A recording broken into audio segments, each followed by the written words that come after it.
today I'm giving a presentation on plumbing.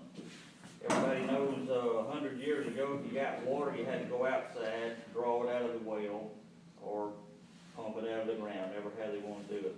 So the first plumbing in the houses was done with this iron pipe right here. And it was the best thing ever invented at the time, but there was a lot of work in it. You know, you had to, everything, you couldn't just go buy everything you needed to work out everywhere, so it had to be cut, threaded on the job site. Your pipe had to be doped, you had to have pipe wrenches to put it together. Say for instance you had two pipes coming together, the very last tie-in, in other words, the last tie-in, you had to use what we call a union. This goes on one part of the pipe, this goes on the other, you brought them together, and it made the final tie-in of your water system. Then, as years progressed, they come out with copper tubing. Everything's done, still today, they're still using copper tubing in houses, but copper tubing has its downfalls. If you run it under the slab, under the concrete, it has to be run in a plastic sleeve so that the concrete don't touch it anywhere. If it does, it corrodes and then eventually starts leaking. And to make your bends and your turns, your copper tubing has to have separate fittings, and they all have to be clean and welded with solder.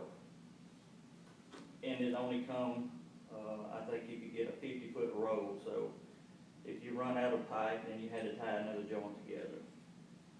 Okay, as years went by, they've come out with something even better called PVC. Best thing ever invented, they said.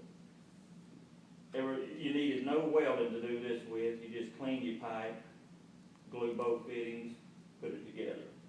But the downfall to this is you can't run it under concrete because 20-foot joint of this is all you can get, and you can't have a fitting under your slab. Okay? Now, if your house is up off the ground, it's okay, you can get under there and fix it. But if it blows loose under your concrete slab, then you got problems.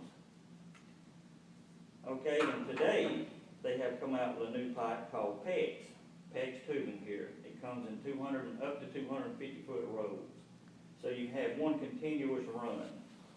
And let's say if you're going to use copper to get to your bathtub with, to come up to your bathtub fittings, then you've got to make a turn with it here with a 90, then you've got to make another turn to get into your deal. But with this PEX tubing, they've come out with fittings called gator bites right here that puts this together. This PEX tubing just simply slips into the hole and it's there. It don't come out. It will release with a little tool they call a release, just like that. And let's say you want to hook. You got an older house and it's got copper tubing out here, and you want to connect this to this. Anybody have any idea how to do that? Connected to that attachment right there? This new gator bite right here. It simply goes on the copper, then you take off with the new tubing. Just like this. Now you're connected to your copper tube. Okay, the same thing goes for the PVC. If you want to connect it to PVC, it goes onto it also. So you connect the PVC to the PEX tubing now and go as far as you want. They make it in red and blue. So red means what? Hot water. And blue means your cold water. That way you keep it separated. So if you're using pipe or copper tubing, you got to keep these marked with two different colors of tape so that you know which is your hot and which is your cold. Because you don't want hot water coming out of your commode, right? All right. Okay.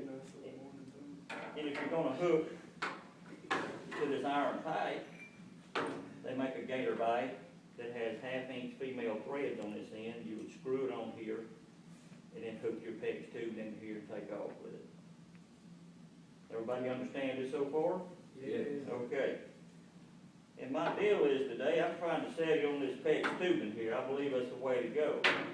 Because if you are, let's just say you're hooking into your sink and you're coming from under your house, you don't need a fitting. You simply bend it, stick it up the hole to hook it into your fittings. Anywhere you go. It bends, it flexes, it freezes and swells, it won't bust. Of course, nothing's 100% sure, but they give you a 90% fallback on it that it won't freeze and bust. It can withstand water up to 200 degrees, so you don't have to worry about water overheating it and messing it up. the same blue and the cold, the blue and the red both you can run hot water in both. So if you only got one, you know, you can use it for hot water if you need to, but it's best if you use your red for your hot and your blue for your cold. Now, does anybody have a question today? Okay, everybody understand how this works? What's the cost difference? The cost difference, this is very inexpensive. This is, I bought a 10-foot joint this yesterday, was $3.79. This little fitting right here is a little higher than a PVC fitting, but you don't have to have glue or you don't have to have cleaner, right? So that saves you money. This right here, this galvanized tubing is very expensive now, very expensive. This little 8-inch joint right here now costs you like $4 in the hardware store. And everybody knows copper's worth money, right? All right, all right. You don't have to worry about nobody coming ripping all the copper out of your house if you got this for your plumbing, right? All right, all right. Okay, I appreciate your time today, and thanks.